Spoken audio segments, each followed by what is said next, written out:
बीच एक और मेहमान मेरे साथ जुड़ रहे हैं, विनोद कार्की। विनोद भाई की आपको मैं एक खासियत बता देता हूँ। आप विनोद भाई को अगर आप 6 घंटे नोटिस करते रहेंगे ना, तो सिर्फ वो 1 से 1.5 घंटा ही बोलते हैं।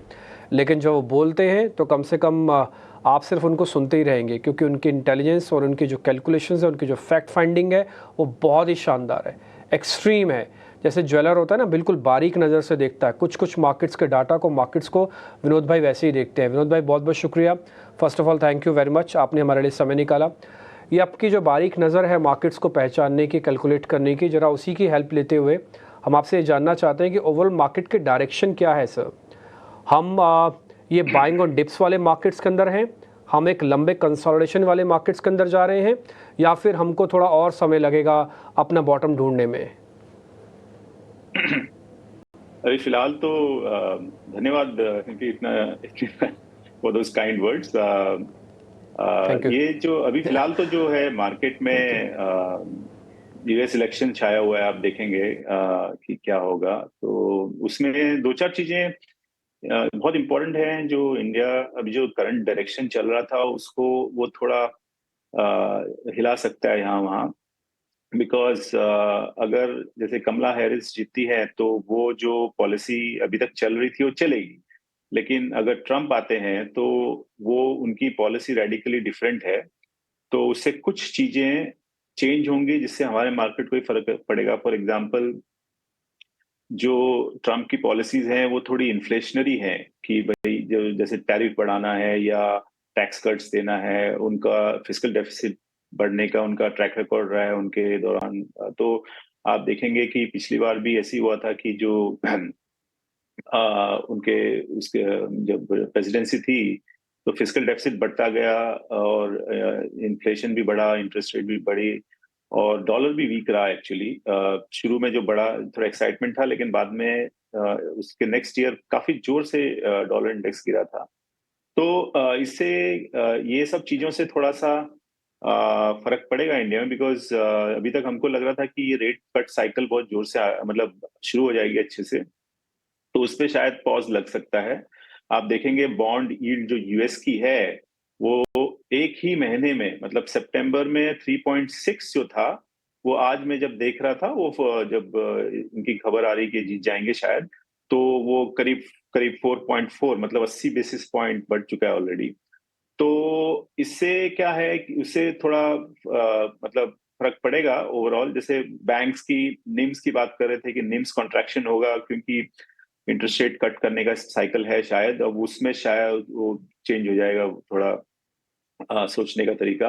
और इनका जो ट्रम्प की पॉलिसी ये है कि रिन्यूएबल तो है ही, बट रिन्यूएबल से ज्यादा फोकस उनका जो ट्रेडिशनल फॉसिल फ्यूल है, गैस है, उस पे इन्वेस्टमेंट्स पे फोकस है। तो वो भी फर्क पड़ेगा। इमिग्रेशन पे उनका बहुत है, तो और टैरिफ में तो वो ग्लोबल ट्रेड में थोड़ा सा फ्रिक्शन आएगा। तो ये बहुत सारी चीजें होंगी, अभी वो अनाउंसमेंट्स आएंगे वो देखेंगे, बट इससे थोड़ा सा मार्केट की डायरेक्शन में थोड़ा फर्क पड़ेगा। थोड़ा लोगों को देखना पड़ेगा कि भाई क्या क्या रहता है रणनीति उनकी, कि कहाँ पर बेट करना चाहिए।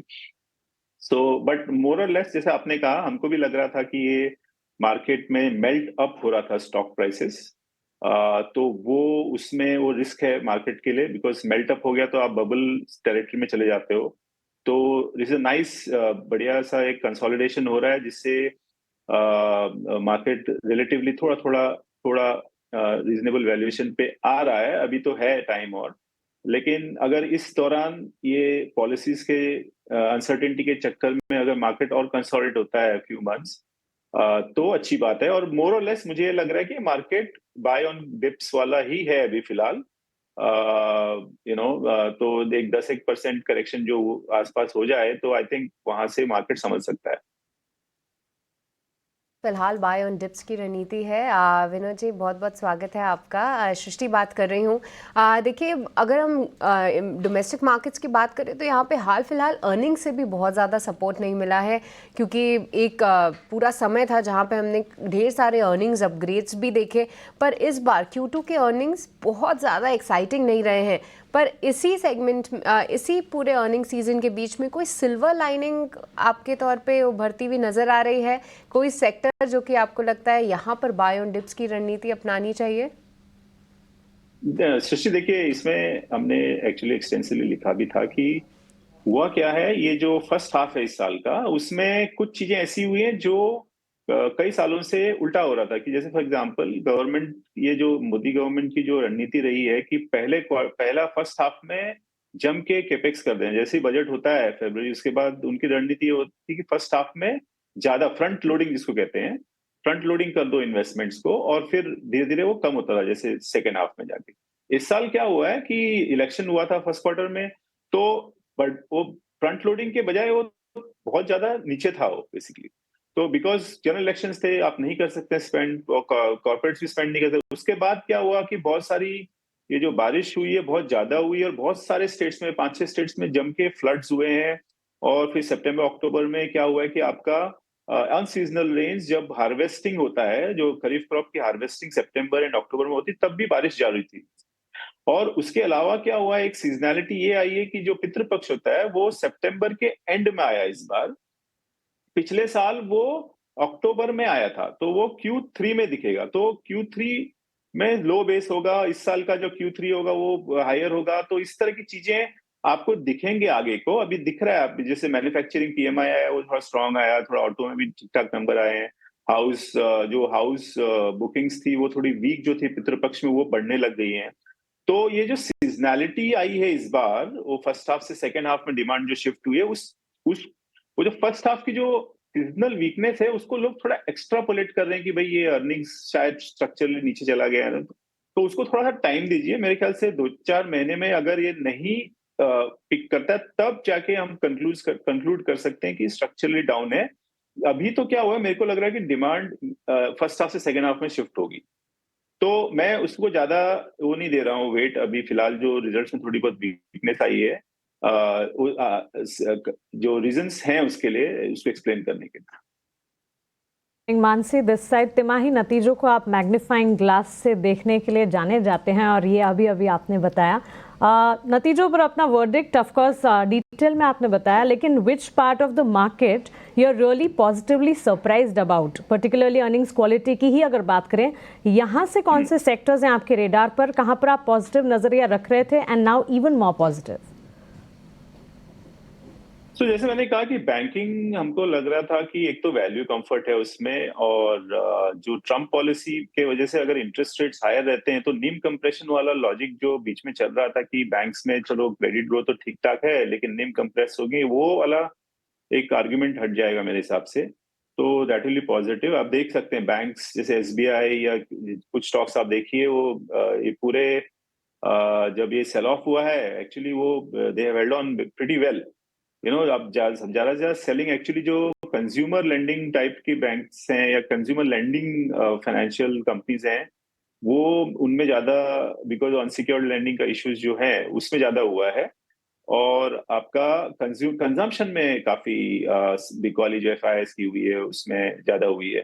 तो मुझे लगता है कि ये जो ट्रम्प का पॉलिसी है कि भाई जो old energy, fossil fuel energy में इन्वेस्टमेंट्स बढ़ाना, और इस तरह की चीजें हैं, इससे मुझे लगता है कि जो अगर आज आप मार्केट को खाली ब्रेकअप करें कि जहां पर रीजनेबल वैल्यू है, तो हमको लगता है कि वो था आपके लार्ज फाइनेंशियल्स में, जिसमें लार्ज बैंक्स आ जाते हैं और एनर्जी कंपनीज हो जाती हैं, कुछ हद तक कमोडिटीज हो जाती हैं।